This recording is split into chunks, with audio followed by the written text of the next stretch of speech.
Here I am telling everyone to turn their microphones on, and I didn't.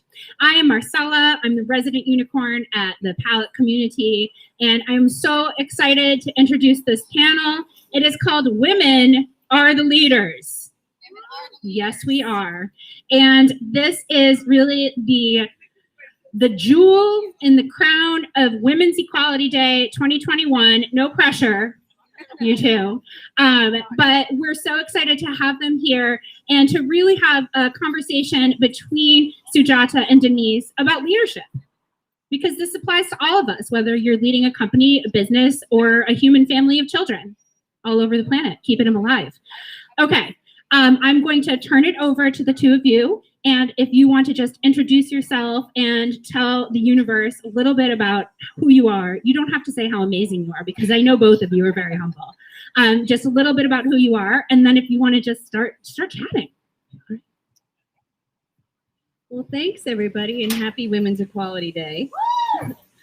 My name's Denise Gonick, and I am many different things. I am a partner in Palette. I am a corporate board director, I am a consultant, and I am the former CEO of MVP Healthcare, the health insurer that I worked for 25 years.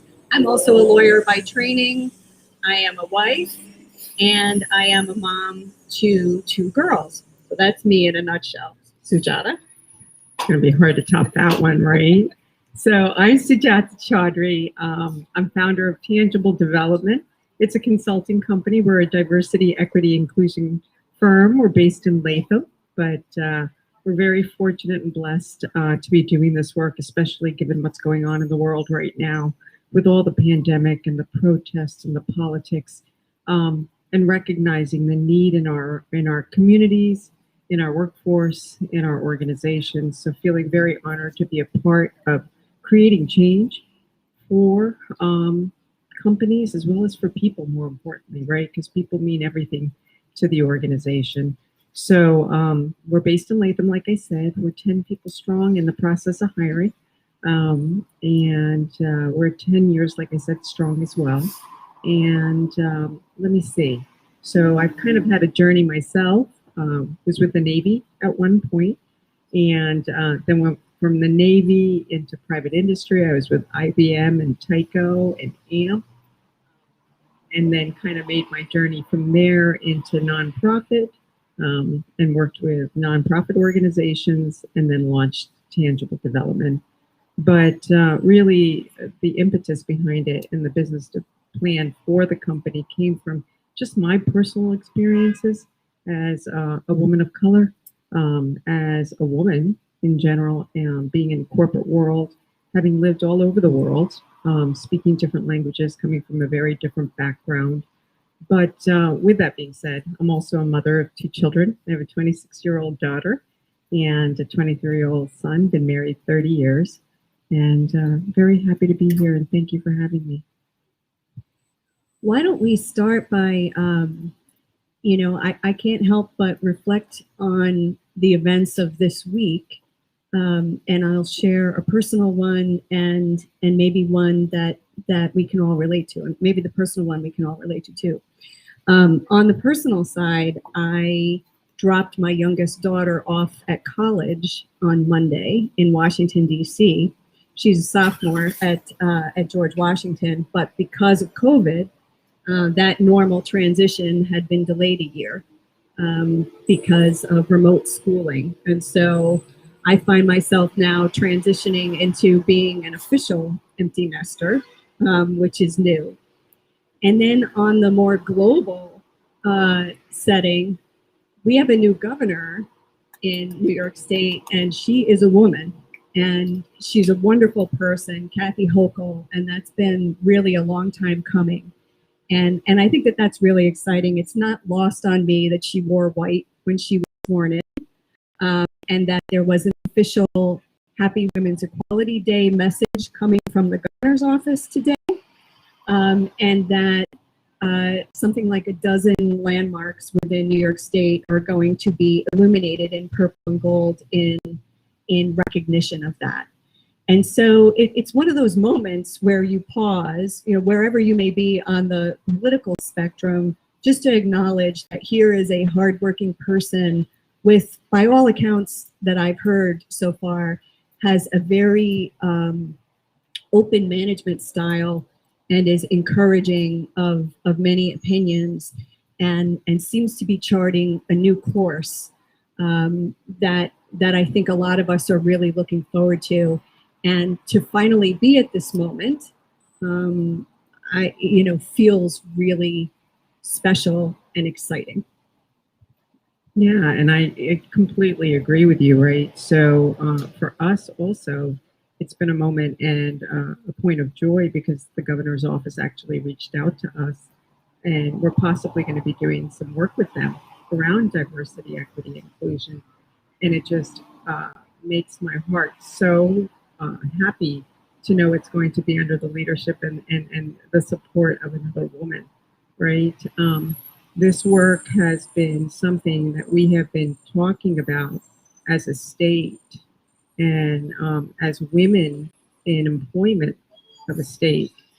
And it's certainly an opportunity for us to make change and create change in a way that's so meaningful through, and especially given the reason for the prior governor leaving, this is only going to give us an opportunity to really create change in the way women are perceived in the workplace, women are received and respected in the workplace, and how do we create change in organizations, right, through that. So, to what you're saying, it's really an opportunity. She has not only given us a role model, right, and something for our daughters to look up to and other women to look up to, but an opportunity to create change in organizations all across the state. So I'm very excited. Yeah, I think there's a lot to be excited about on that front. And it also, it's worth, when we think about leadership and change, it's worth pausing for a moment to think about where we were versus where we are. And I don't mean that in a Pollyanna-ish way at all. One of the many fun groups that we have here at Palette is the Movie Club, which I will throw in an unsolicited pitch for. We meet on the last Wednesday of every month, and we are a really fun group, and we have really fun discussions. Well, our discussion last night was on the movie Working Girl, which was, I believe, 1988, Harrison Ford, Melanie Griffith, Sigourney Weaver. Even if you saw it, watch it again. Because if you want to think about how life has changed or hasn't changed for women in leadership, there's a lot to unpack there. And we spent some time doing it. And really, we got into conversations about how much you need to both fit into a power structure in order to be taken seriously and be given the opportunity to advance, as well as disrupt that power structure in order to make room perhaps for more people, or more people who might look different, sound different, have different life experiences than we once had. And it really speaks to the fact that this is not, we talk a lot about shattering the glass ceiling, and of course that's important, but we need the first one through, and then we need the second one elected, right? And then we need the next one elected. So then it's until we get to that place, it's not really in an equanimous kind of a state, right? It's still something that we're pushing for and showing that leaders can come in all of these different shapes and sizes and with different life experience. And I wonder, Sujata, maybe, you're really at the forefront of dealing with the discomfort that comes with change. Maybe you could share a little bit about that with the group and what you're seeing out there at this time. Sure. So first of all, discomfort to me is constant, right? It's a constant. It's not something that is just happening every now and then. It's a constant that happens in our lives, whether it be in our interpersonal relationships, as a parent, as a mother, as a woman, as a friend. Discomfort is constant. But to me, and also in organizations, right, especially around race, racism, anti-racism, genderism, sexism, all of those conversations right now are also very uncomfortable.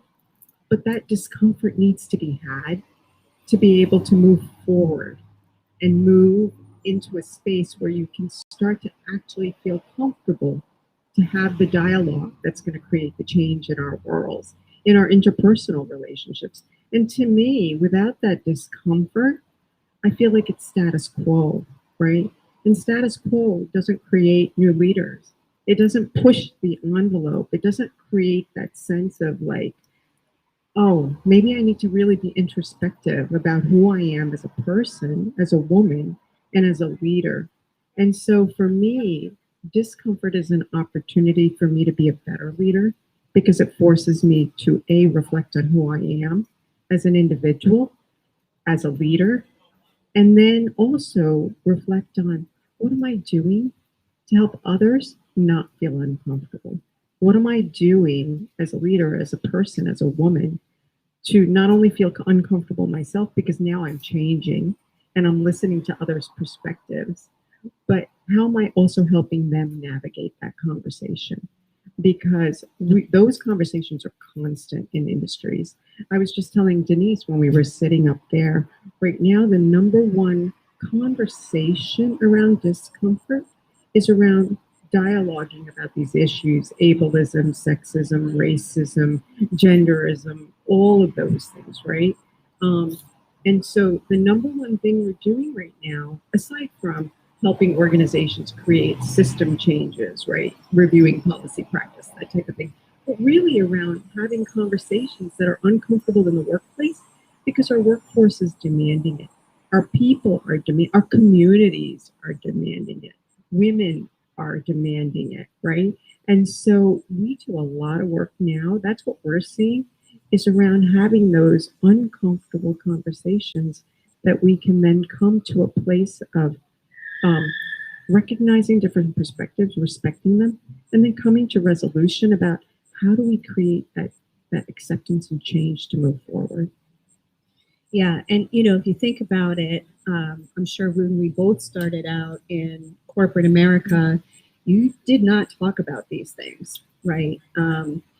These and other things that we had this sort of line about what is acceptable to talk about in the workplace and what isn't. And I think, you know, we've seen so much change on that in recent years, in part as the workplace has changed and some of those lines between work and home and work and personal have blurred, right? And I know that that's a whole other conversation that we could have about how do you manage that. But it's almost unfair to sort of expect somebody to put their whole selves into their work, which is what I know I always want to be able to do, but then say, except not for this part, this part, this part, and this part. And I think one of the things that I find encouraging is how the younger generation, dare I say the millennials, they're not accepting that. You know, they have, I think, more of a expectation, even more so than a tolerance for differences. They have an expectation that some of these things will be certainly permitted because it's who they are. And as I try to think through, because I really acknowledge this is not an easy time to be a CEO, right? As you're trying to navigate all of this, as I think through some of those, as polarized as we are said to be, certain kinds of identities that we have in common can help conversation. So when I think about a lot of Sujata's work, you know, work is a major component of most of our identities, right? And so just being able to have other people in the workplace that we interact with who might hold a different set of life experiences and opinions than we do, you know, can create an opportunity for that uncomfortable dialogue, to find that new space where people might be able to connect. And I think that I'm sure that is slow going, but I'm also really encouraged that it's starting to be there. Yeah, and I think, Denise, and I don't know if you feel this way, right? What I feel is um, it's really made me rethink my own perspective on what is work and what is work-life balance and how can I support women in the workplace and what does work really look like? And it's really started to make, because I'm on the cusp, tail end of the baby boomer generation, right? And I was, like I said, with IBM and AMP in the corporate world, and I was so indoctrinated in thinking that you show up, you're at the office, you're present. And this whole environment, socio-political, economic, health environment has completely made me rethink the leader I am and the way I approach the people that work with me and for me.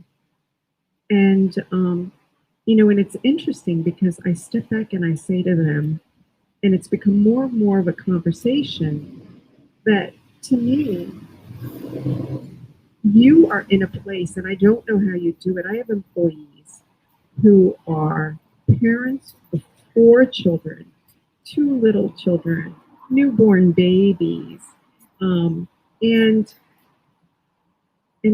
I just watch them navigate day to day work, day to day life, and I'm in awe of them because I'm an empty nester. Yeah, I'm a mother. Yes, I had those experiences, but not through the challenges this new group is going through. Right? Not in this kind of an environment. And I I'm hear in you. awe of them. Yeah. Aren't you, Denise? Totally. And I think, one of the things that's helped me on that was it was strange. During the pandemic, my elder daughter graduated from college in May of 2020. And then, she was fortunate enough to have a job that she was able to do from our home. But just watching her as a new employee try to make her way in this new world, which for her was totally virtual. And remember, she had never been in the office. So it's one thing to have an experience where you're in the office and then you go home, right? And you have certain established relationships. But my gosh, how do you form new ones when you're the new kid on the block and you're basically in a Zoom square, frankly, if you're lucky, right? Because a lot of the work she was doing was with people who didn't like to put their cameras on, right? And then you do that month after month after month. And, it can create a certain amount of anxiety about what is this going to be like when I actually have to be in person and how do I navigate that? So that's been sort of a next phase of it.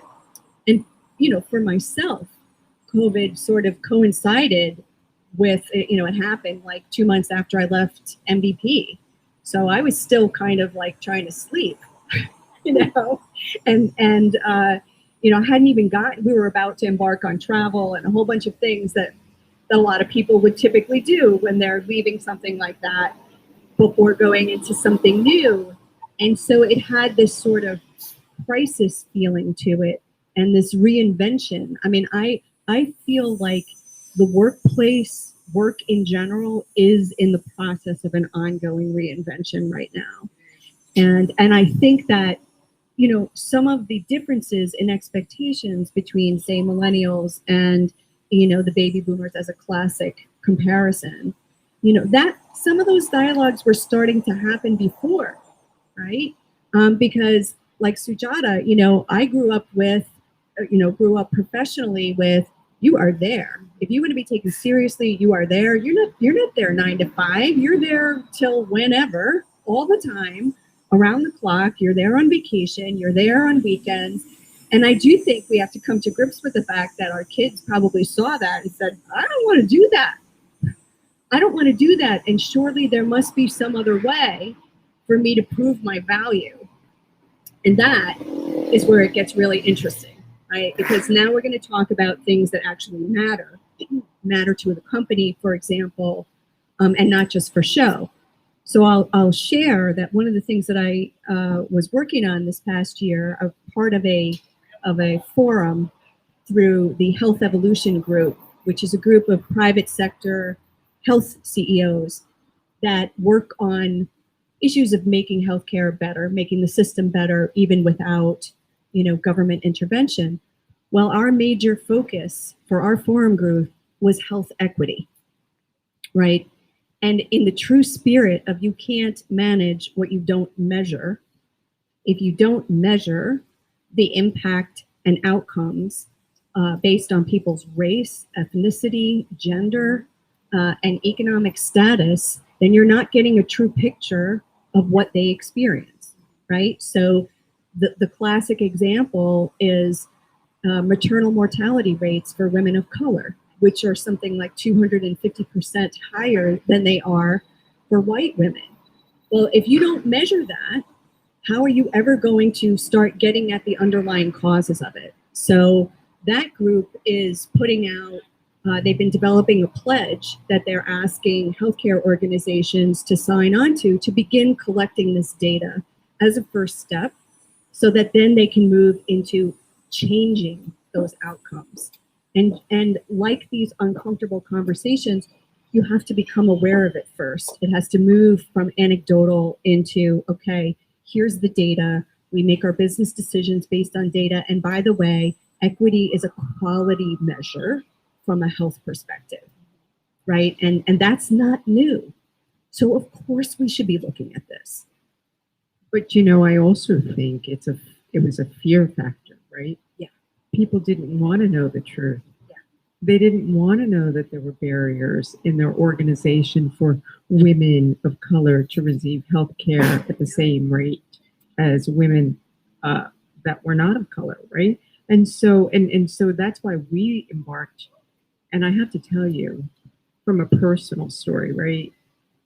When the pandemic hit, I literally thought I was going to have to shut down tangible development. I didn't know if my dream company that I had started was going to survive. And I was sitting at my kitchen table and my daughter was there and I was sobbing because I was like, how do I navigate this? Where do I get funding? Will the PPP even be able to put food on the table for my employees? Forget me. Because you feel a great deal of responsibility because these people have come to you. You lead an organization and they are looking to you for a solution at a time of crisis. And they're scared and you don't want to, you want to be there with them because you want them to know you're scared too, but yet at the same time, you want them to know that you're trying to come up with a solution and that you're not going to close your doors and they're not going to be unemployed and they're going to be able to feed their children and send them to school and be part of activities. But,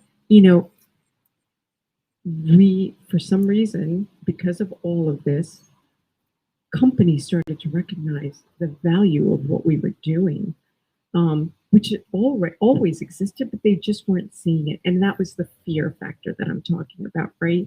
And now what we do is we go in and we actually look at companies and we say to them, we actually analyze them and we assess them to collect that data that you're talking about, Denise, to see why are women not paid equally? What are the barriers to preventing them from getting a position higher in an organization? What are, what are some policies that prevent them from getting that level of health care as a mother? Or what are some barriers if you're a woman who's pregnant and about to have a child? Or, and all those things. And that's what we go in and do and assess. And until they see these barriers in their organization, they're not going to create that change, just like you're talking about.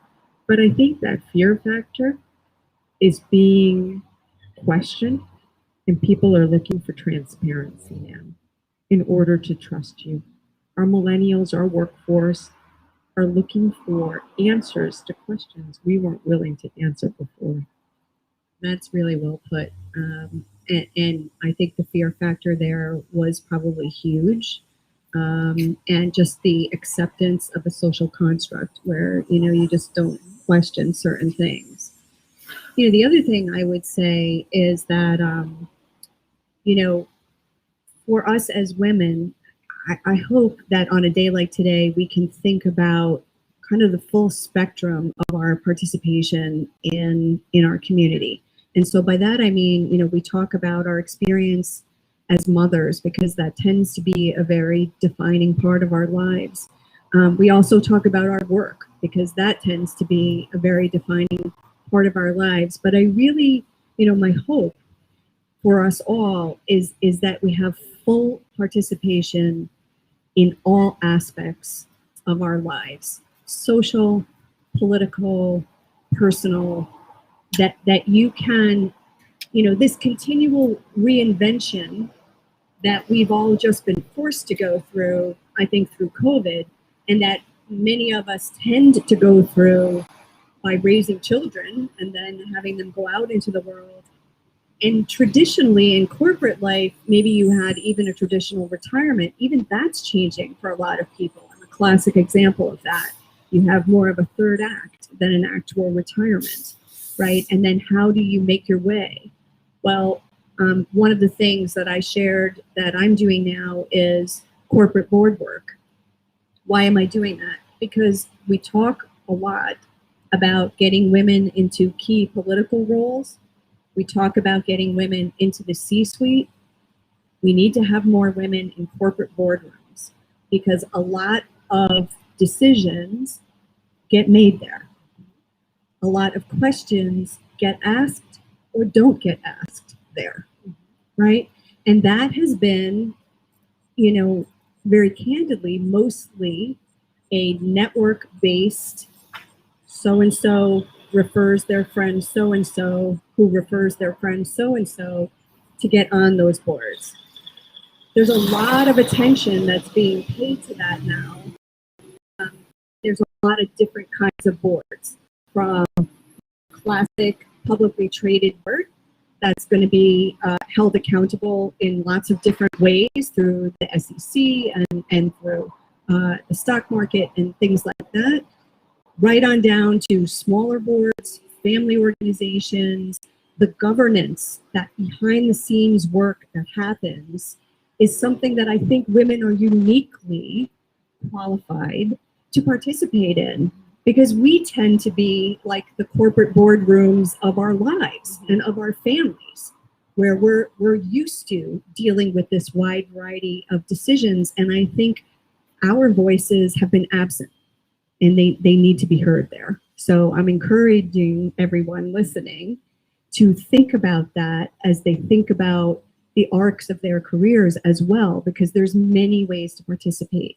It doesn't have to be on a corporate publicly traded. It can also be on, there's so many nonprofit boards that also need help.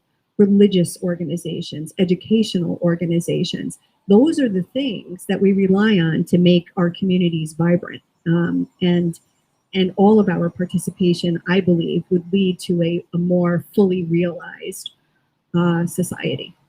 And it's interesting, when I was younger, and I remember when I was first asked to be, in reference to boards, right?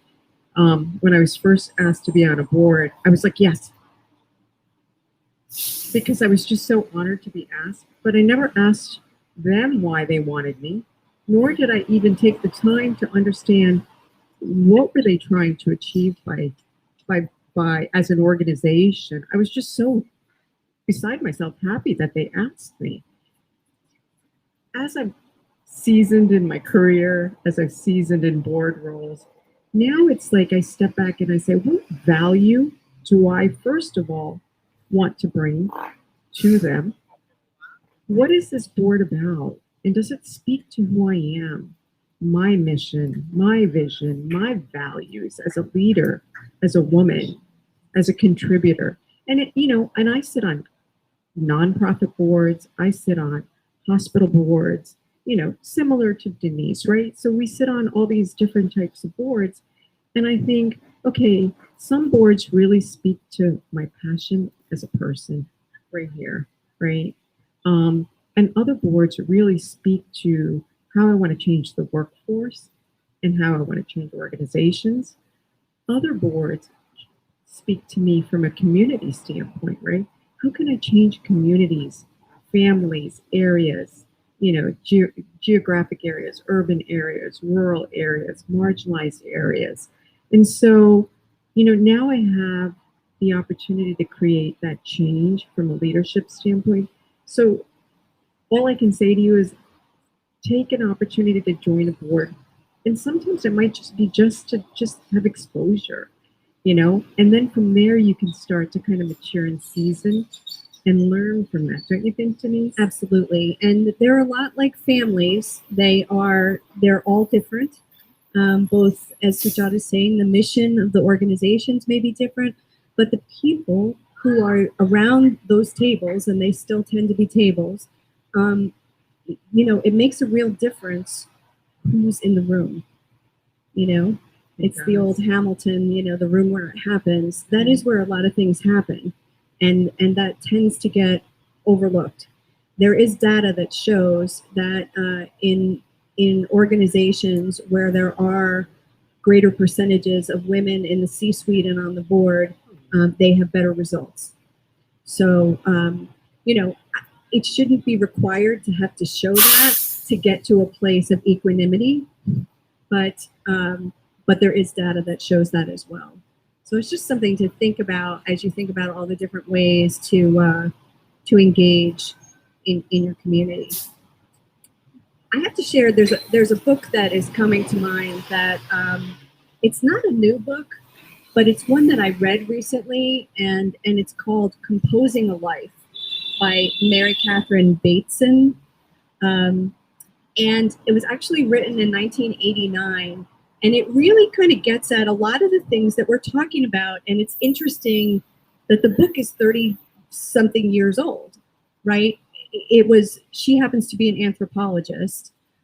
She's, I think, Jane Goodall's daughter.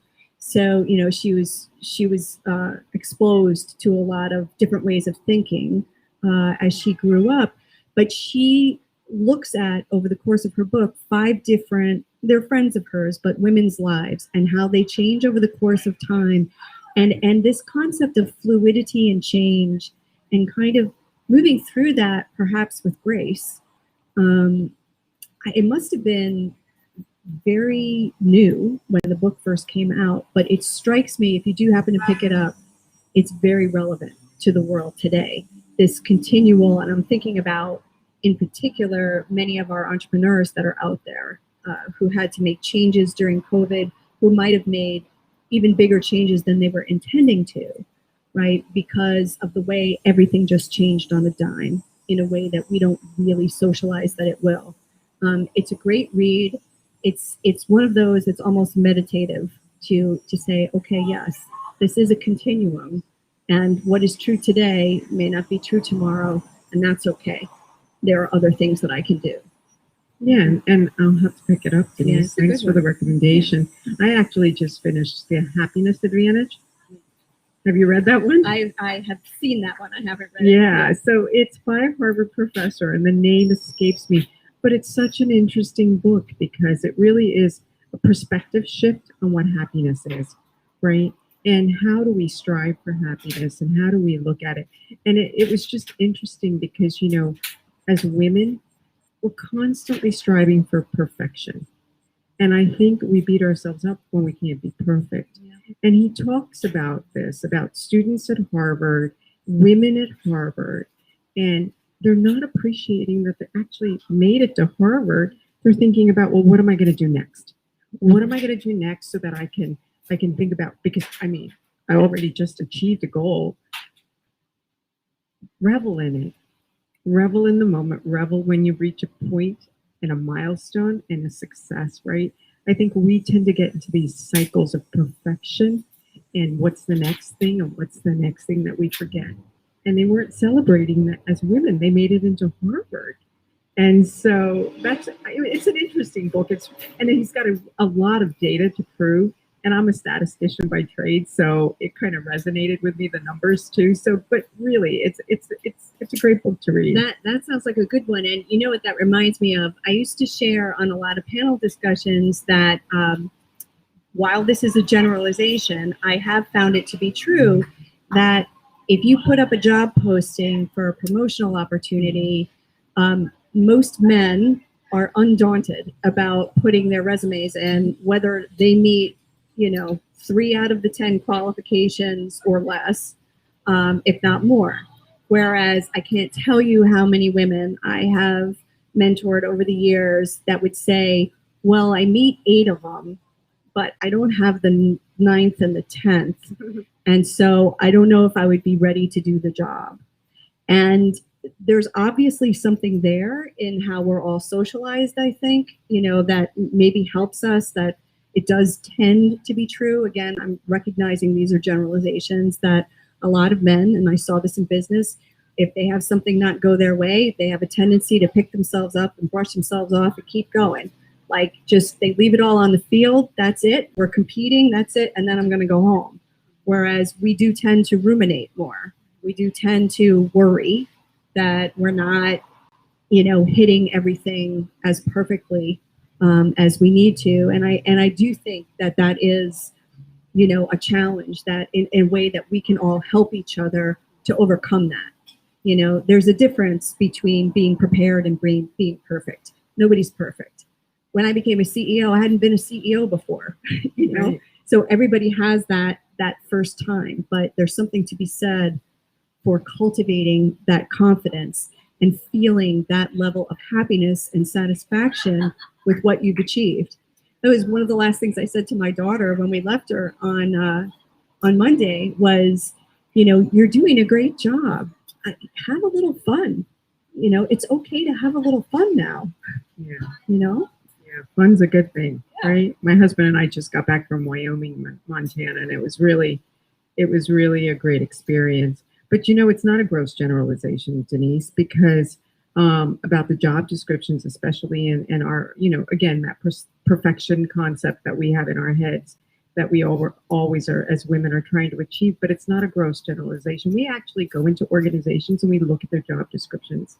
We look at the wording, we look at the phrasing, we decode it, we look at the, the gendered language that comes in, the superlatives of how women perceive themselves versus how men perceive themselves, and stripping them out of job descriptions so that it is a job description that allows people to feel that it's non-gendered and allows them to feel that they can apply. And so I think that, again, it comes from the socialization piece of it as well, but it's also how we've been trained to perceive and describe ourselves and how we view ourselves. And we need to also recognize that so that we can overcome it, right? I think that's a great place to leave this. What do you think, Marcella? I was going to ask if there are any questions from the audience. Any questions?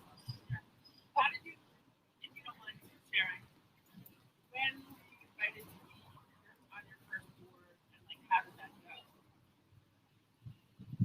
So for me, I was, let me see, I'm going to be 55 next week. So I want to say about 41. I was 41 years old when I was first invited on my first board. How did that go? I listened a lot. I sat and I listened a lot, at least for the first year. I was intimidated.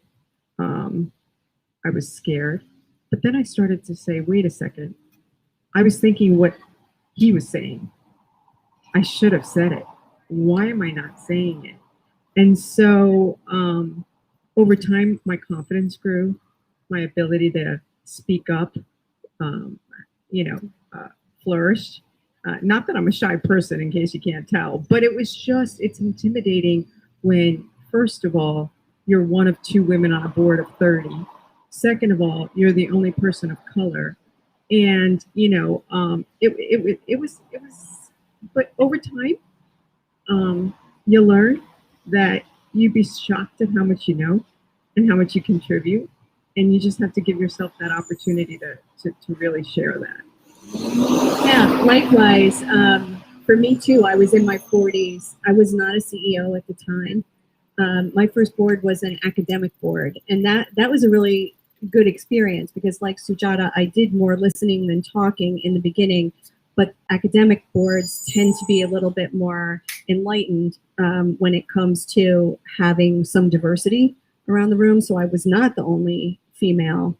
I don't think there were any people of color though. So I think that that then led to other types. And I think that also, for me, then led to more engagement with the local chamber and even statewide professional organizations. And I think that's when I began to think about the business community a little bit differently, more broadly, right? So it does kind of round out your network and give you exposure to other people and other types to consider. And if you're really interested in getting involved in a board, let people know. Don't be shy about it. Advocate for yourself, really. I mean, there are so many boards that could use the talent and perspective. So that's I kind of said I was interested and I advocated for myself. Otherwise, I don't think that they would have even thought at that moment. I think I see that over and over again. Right? Yes, for sure. So you got to speak up. Any other questions? Let's give a huge round of applause. Thank you so much. Thank you. ladies.